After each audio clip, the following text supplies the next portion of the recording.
Yes. First of all, Mr. Mbeki, you just presented a number of guidelines. Do you see in the African country that this could be applied very, very quickly? You are traveling a lot, you are negotiating and you are mediating in conflicts. You've seen the African continent very at close hand. Where could these principles be applied? Well, let me not answer that question. I'll answer a question you have not posed. I think that with regard to all of this, many of these conflicts, where you are talking about conflicts, whether negotiated or not, I think it is critically important, first of all, that indeed the settlements should not be just a product of a conspiracy by a few leaders, even if the leaders think of themselves as being very important. That really must be a sense of ownership by the people as a whole. It's very important.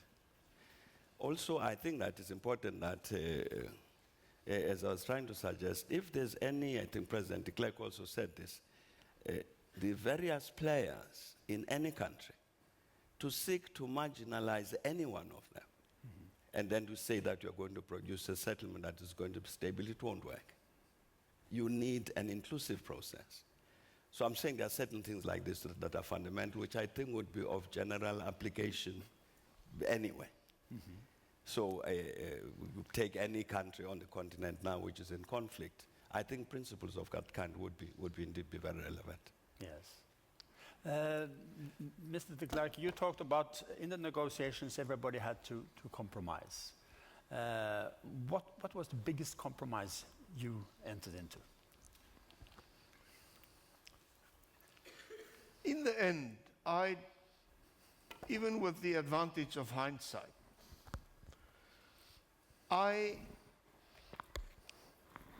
feel that the final outcome was quite near to what I envisaged as the leader of the National Party when we, on the 2nd of February 1990, laid the foundation for a negotiated settlement. But I would say that from the white people's point of view, who really held all the major reins of power in South Africa, the biggest concession was to give up the right to exclusive self-determination in an own geographical country. That was the dream of my forebears. We fought the Anglo-Boer War 110 years ago against Great Britain. We had 2 free and independent republics. And Great Britain, when gold and diamonds were discovered, suddenly developed a tremendous interest in those republics. The result has been a bitter war. 26,000 of my people, women and children and old men, died in concentration camps. And my father was brought up with this bitterness. And some of it rubbed off on me, and we were over-concentrating on this old conflict between Afrikaner and English. Exactly, white against white. And neglected, white against white, yes. And neglected the question of black political rights. I mean, even a war hero for whom was erected on Parliament Square in England, a statue, Jan Smuts, who served in the British War Cabinet. He neglected the issue of black political rights. Yes. Going back for a minute, yes. We had this dream of getting our republics back, yes, of which we feel we were robbed by an unfair and a wrong war. We had to give that dream up, and that was the biggest consequence. Yes, indeed. On the 2nd of February 1990, you certainly gave up that dream. But did you really envisage all the consequences of that speech? After all, you let the genie out of the bottle. Yes, I actually realized that in all probability the ANC would be the majority party. Did you also I had hopes that we would achieve sufficient percentage of the votes to be in a very strong bargaining position also after the first election in 1994. But did you go for one man, one vote From the beginning? From the beginning, I accepted in my heart of hearts, one man, one vote. What I did want, one issue which I didn't get, I wanted a consensus-seeking model to be a fixture in the Constitution. In the end, we made an initial compromise of having a government of national unity only for 5 years. But on the basis that we would negotiate, in negotiating what we call the final constitution, still a form of power sharing at executive level. The ANC said no to that. I said to President Mandela on 2 occasions, if you don't accept, we had a very mild proposal in the end of, yes, if a party wins the election, it forms the government after 99, but there should be next to such a government a consultative council on which all parties having more than 5% of the vote would have the right of representation, and that important national issues should constitutionally, any future government should be forced to refer such issues in an effort to find consensus. The ANC said no to that. The Democratic Party did not support me, and the Inkatha Freedom Party did not support me, so I couldn't get the 33.33% I needed. Right. It is the one failure in our negotiation about which I'm still sad, because what's happening today in South Africa, to my mind, proves that we really would have benefited from a medium or long-term sort of consensus-building mechanism at the executive level, which we don't have, and we have too much of a typical majoritarian rule at the moment. Yes. After the solution in South Africa, Mr. Mbeki, the democracy in Africa, you have become an example for the rest of the continent. And I suppose you have a message and a mission throughout the continent, and I know that you are traveling a lot. But you've also been traveling to your neighboring country, Zimbabwe, which has caused millions and millions of refugees in your own country. Are you satisfied with the present development in Zimbabwe, or should you have done something different? No, you see, the critical matter about the resolution of the conflict in Zimbabwe is not, certainly our approach was that what we thought was good for ourselves ought to be good for the Zimbabweans. And therefore said there are all manner of problems in Zimbabwe which need to be solved. And that the people who must solve these problems are the Zimbabweans. In much the same way as we insisted that we were the people to solve our own problems. But if the people are unable to solve their own problems, and even elections are not respected, how can you go about it? It wasn't possible for us to decide the Zimbabweans cannot solve their own problems. I don't think it's possible for anybody to say, or any people, that they don't have sufficient intelligence to solve their own problems. So the Zimbabweans, they said, please come and help us to find each other and get an agreement, and indeed that's what we did. And the global political agreement, which the Zimbabwe party signed in 2008, was negotiated by them. They set the agenda. We said to them, what do you want to discuss? They said, these are the matters we want to discuss. We said, fine. Nobody's got any power of veto. Any side can put whatever matter, that matter will be discussed, and that's what was done. They set the agenda. They negotiated. We facilitated. There's not a single thing that we proposed which became, it was them. And that is their agreement. But do you feel that Mr. Bugama, the president, let you down?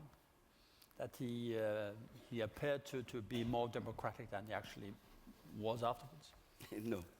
We are talking about, I'm saying, the Zimbabweans negotiated an agreement. You can ask them.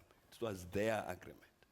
You take the matter that we're raising. Matter arose. What happens to the post of president?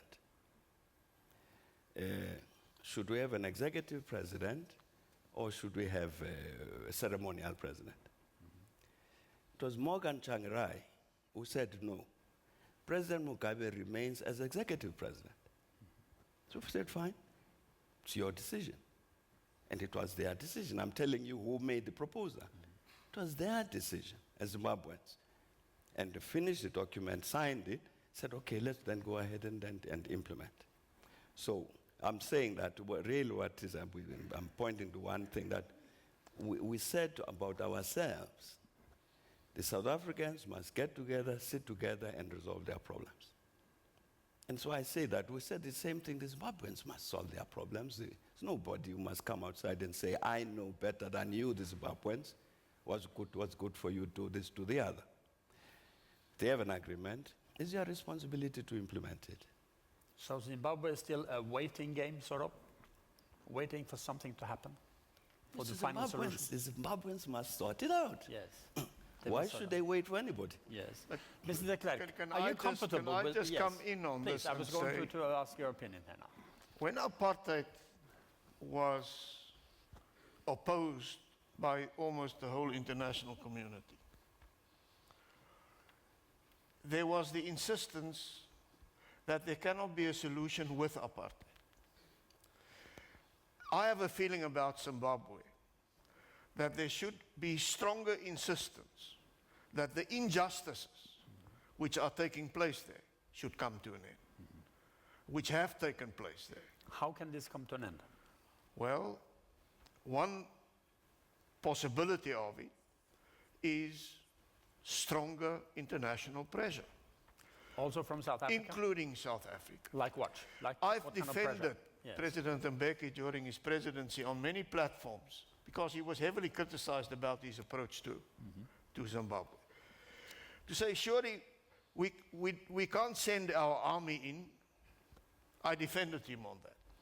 But I did say publicly, I think in his approach and his government's approach, on putting pressure, there was too much velvet in the glove and too little iron in the fist.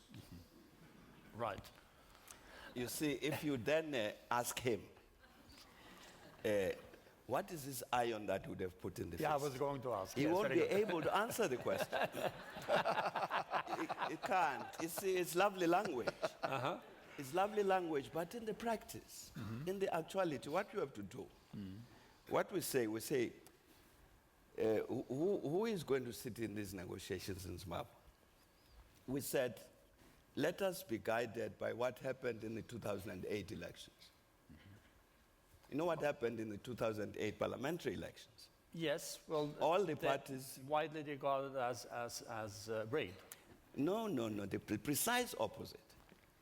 All of the parties... previous ones, yes. All the parties, 2008 parliamentary elections said, best elections we've ever had, this and that and that.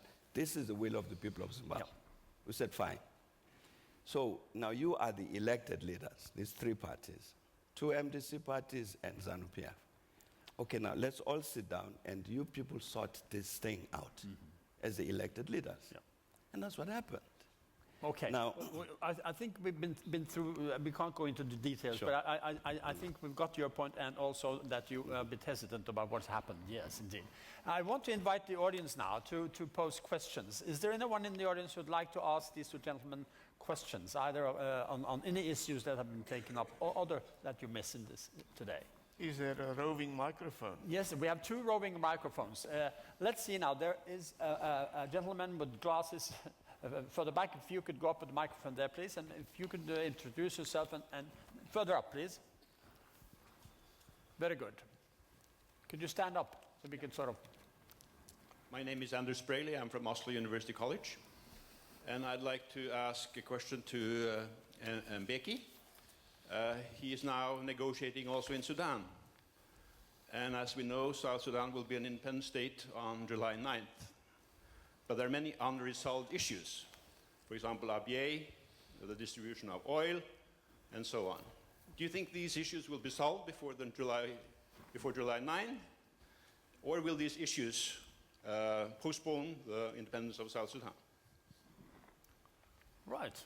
You're in the middle of it. Well, first of all, you are quite right. The South Sudan is scheduled to gain its independence on the 9th of July, and I'm quite sure that that's what will happen. That will go ahead.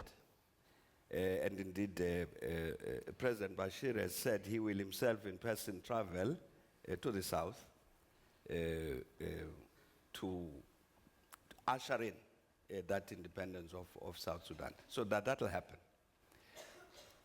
In the negotiations, the parties had agreed on the issues which have to be resolved by the 9th and what other issues needed could be handled after the 9th. The negotiation, you are quite correct that the negotiations haven't sorted out all of the matters that need to be sorted out. And indeed, I think that as of now, we shall have to revisit that list again to have an assessment as to which among these matters can be postponed and dealt with after the 9th of July. So yes, indeed, not all of the issues will be resolved by the 9th. And the parties had already agreed about some of the matters that would have to be postponed in after the 9th that might have to be revised. But certainly there are some issues which would have to be resolved before the 9th, and I think that I think there will be. Very good. Thank you. There was another gentleman on that side, please. If you could introduce yourself. Excuse me. My name is Bjarne Lindström. I'm a former Foreign Service officer. As both presidents have pointed out, in spite of all the progress, there are still serious unresolved problems within South Africa.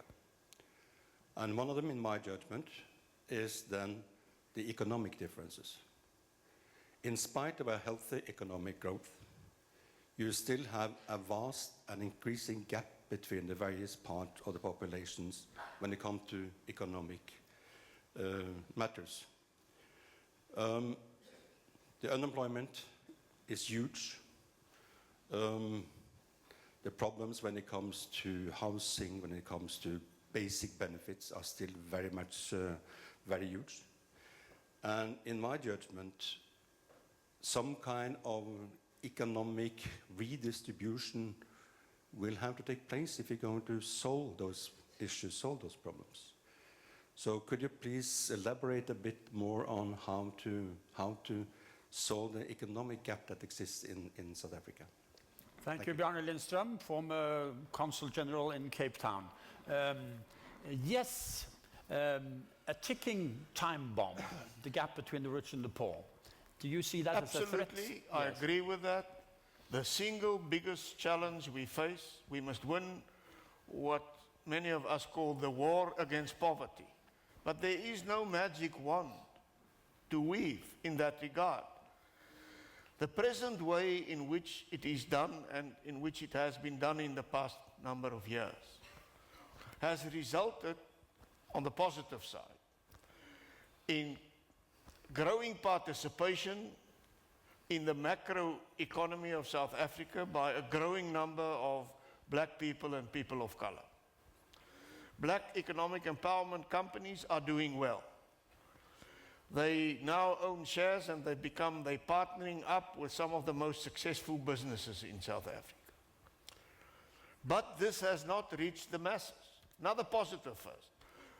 The black middle class is growing fast. And it is my hope that that will be a stabilizing factor. But the masses, the more or less 45% of South Africans who live beneath the breadline, pose the biggest challenge. There's no quick fix for that. Job creation must be part of the solution, and the government, now the present government, also accepts it. But to have job creation, you have to build investor confidence. And somehow or another, people like the ANC youth leader who says nationalize the mines, all whites are criminals because they've stolen the land from the blacks, and who goes unpunished, who is given the freedom to say these wild things, these unconstitutional things, militating against the constitution to which the ANC was a major party and is in honor bound to uphold. This is putting off investors. So somehow or another, that's one point where rectification is needed to build investor confidence. They will bring the investment, and that will create the job. Secondly, the government has embarked on major infrastructural programs which will increase jobs and create new jobs. They pointed in the right direction. But in the end, and there's a backlash amongst the black masses developing against their own government. There's a backlash developing saying, where are the services? You are not performing. We've been promised a better life, we don't see a better life. There's no quick fix. The real solution lies, while on the one hand creating the jobs, on the other hand upgrading the quality of education and training in South Africa. Mr. Mbeki, you have been in the government most of the time since democracy. And are you satisfied with the present situation? Or are you worried about the increased gap between the rich and the poor? No, I'm sure that, there's no South African would disagree with the observations that were made. And indeed, these economic issues are very much at the center of the challenges that we face in South Africa. And again, of course, the challenge is to find the right answers to this. Could you have done something differently? Yes, so sure. Like what? As I was leaving South Africa day before yesterday, in fact, as we were driving to the airport, I was listening to the radio. And business consultants, they were saying currently in South Africa there's a shortage of 870,000 skilled workers. That this is part of what's having an impact in terms of the further growth of the economy, the shortage of people with skills. Now the 870,000 is a lot of people. It's a reflection of the matter that President de Klerk has just raised about the quality of education and training. And surely this is one of the things that we have not handled properly.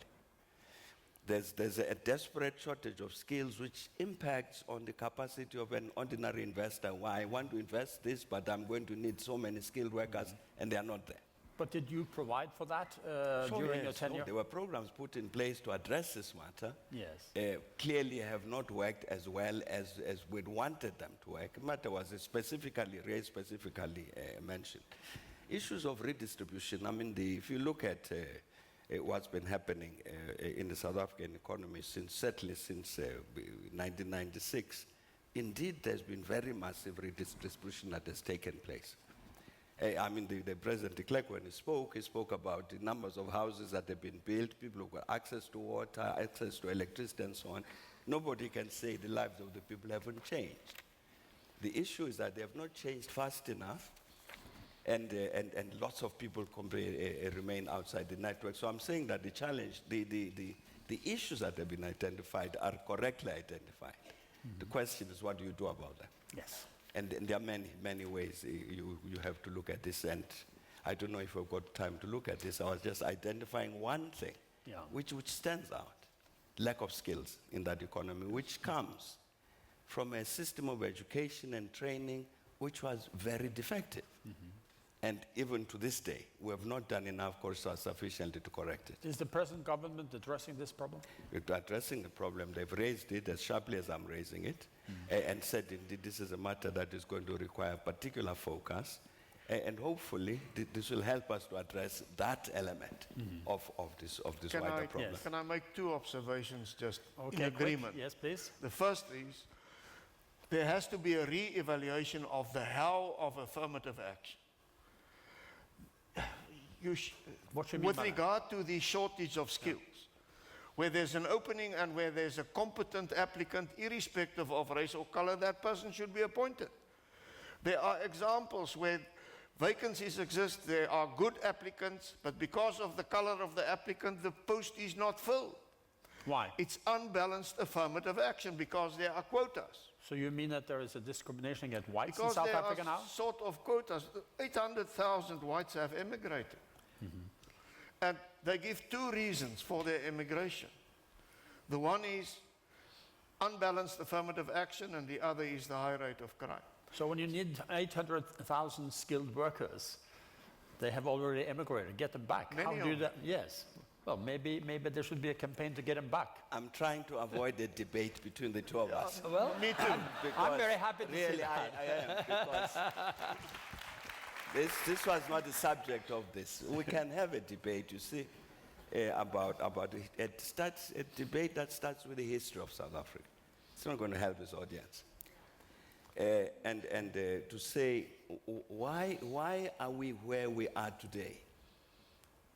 Even Well, this there's a long history. I quite agree. Exactly. And that goes back Exactly. to I'm the saying days that's of what apartheid. we should avoid. Yes, indeed. So You we see, don't the have time for question- even that. the But I question- we have to look apologize at, for being provocative.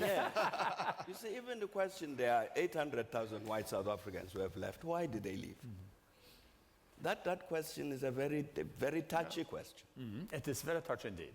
But So, now they if I take that route, then we go away but from South the Africa topic needs that them he now. addressed. Yes. But We have on the another question from a just on the gentleman. concept of redistribution. If redistribution is defined as the haves helping to reach out to the have-nots, it is taking place. I think about 17 million South Africans are getting allowances, government allowances at the moment. And those allowances are paid for by those with the high incomes, irrespective of race or color. But if redistribution means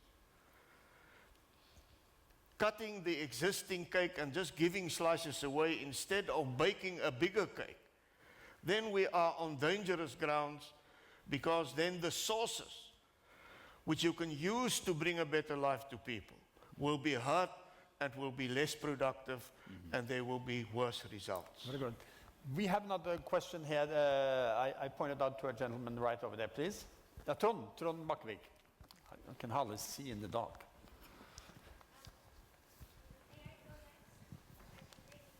Oh, in the Please. dark. in the dark, yes, yeah. that's a problem. Okay, you're next. Thank you, and thank you for two inspiring presentations. Mr. Trond Bakkevik is with the Norwegian Church and has been very much to South Africa, indeed. Yes. I think I've spent some time with one of you on different occasions. There was one very interesting point in the presentation of Mr. de Klerk, and that was regarding the sanctions and boycott. And I asked this question out of historical curiosity, because we were fighting for sanctions and fighting for boycotts. And what you're saying is that in effect it presented an obstacle to change. I would like you to say a little bit more about that, and also that of course raises the question, when did you think that there would be a one person, one vote system in South Africa? Did that come on the 2nd of February 1990, or did you start thinking that much earlier? And how could we know from the outside? Because we couldn't know that you were aiming at that. And I would also like to ask Thabo to comment on this, because you were inspiring us to fight for sanctions. All right, now, we have we're running short of time, so it has to be very quick Sure. and telegram-style answers now, Firstly, please. sanctions, Yes. I think, should be reserved for very serious situations, and if they don't work within 3 or 4 years, better ways should be sought. I'm not saying sanctions did not have an influence. Let me give you one example. In 1977, the National Party won its biggest victory ever in the then white parliament. And the platform on which John Foster fought it was, who is the outside world to tell us what to do? He rallied all the white voters behind a resistance against prescriptiveness from outside. Sanctions twisted our economy. On when did I realize it? It was a process. I didn't have a Damascus Road experience, where one evening I went to bed and said it's all right, separate development, and the next morning I said it's all wrong. It started for me in the late 70s. It intensified in the early 80s when there was a split in the National Party, when the Conservatives broke away, the white right wing, and that liberated us who remained behind to focus on reform. It reached a high point in 86, when actually the National Party at the National Conference abandoned the concept of apartness and embraced a new vision of one united South Africa with an equal vote, as it was then called, for all South Africans, irrespective of race or color, with no form of discrimination, but with effective checks and balances against the misuse of power or the suppression of any one group over another group. So 86 was a crucial moment for me, and I didn't have to make a mental quantum leap. When I became president, I've already done that during the 80s. Mbeki, your comment, quick. Trondbach, I ask you for your comment. Well, on the first one, Trond, obviously, from our point of view, sanctions were important, and that will continue to be our assessment. And indeed, when President de Klerk spoke about the banks, for instance, refusing that loans should be rolled over and so on, that was a sanction. Came in 1985, started with Chase Manhattan Bank, as you would remember. That was a sanction, and it obliged the government to move. Yes. On the second matter, I said I was quoting one of the Afrikaner leaders in 1987, and indeed that's what he said to me. He said, some of us have understood that whereas we wanted the apartheid system to act as a shield to ensure the survival and our security as the Afrikaner people, we've now come to understand that in fact it's the apartheid system which is a threat to our survival, and therefore must change it. But must change it in a way such that we're able to take the constituency along. That's when I thought that indeed a decision had to be taken that we must come to a new South Africa. Thank you. Now, we have a lady I've promised already at the back here. Will that lady identify herself? Because I can still not see her, but I've heard her voice. There she is. So that would be the very last question because we are very close to the end of the whole thing. Yes, hi. My name is Elza Malouf. I'm an Arab attorney. I'm working now with Dr. Beck on the conflict in Israel and Palestine. So I want to take you a little bit to the Middle East at this point with all what's happening there. And as you well know, Dr. Beck worked with yourself, Mr. de Klerk, and with Mandela on the transition from apartheid, and he has a book out about it that is where he praises your great work and Mandela's great work, of course. Just to give you, allow me a small context. We've been working in Israel and Palestine. We have many leaders who are on board with us. And now in Palestine, we are working on a developmental roadmap for Palestinians before there's a roadmap for peace.